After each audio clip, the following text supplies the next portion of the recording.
Hi Dubardan! Ako nga po pala si Manay Irene nyo, isang tubong Bicolana na napadpad dito sa bansang Croatia.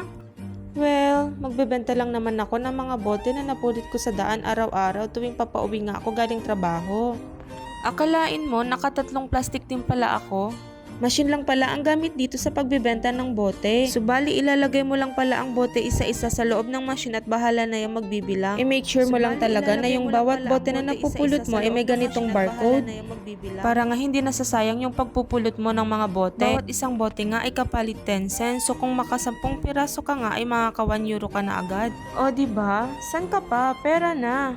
Mahalaga nga sa akin yung pagpupulot lagi. Lalo na may kamahalan nga dito yung mga bilihin. Pero kung hindi ka maarte, tsak na makakasurvive talaga sa buwan ng budget. Sa totoo lang, hindi na to bago sa akin na pagpupulot ng bote. Dahil bata pa nga lang ako, nagpupulot na ako ng bakal at ibinebenta ko sa junk shop. Yun nga po pala, yung nagsisilbing dagdag baon ko papuntang eskwela. Kaya bata pa lang talaga si Manay nyo ay sanay na magdiskarte ng sarili niyang pera. Oh my G! At natsyempohan pa nga. Bigla nga nagpumochpotreb na. Ibig sabihin po niyan ay need ng assistance. Dahil punong-puno na nga yung plastic na mga nilalagyan ng batal sa loob ng machine. Buti na nga lang ay to the rescue si Pogi. Tumigil ka dyan Manay Irene. Tigil na nga ako sa pagkukuha ko ng video habang naglalagay ng mga bote sa machine.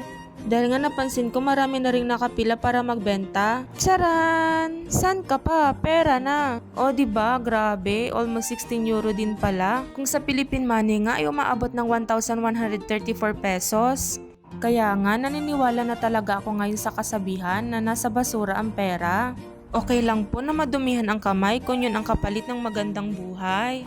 O siya, hanggang dito na nga lang muna ang kwento ni Manay Irene. Hanggang sa susunod muli, paalam!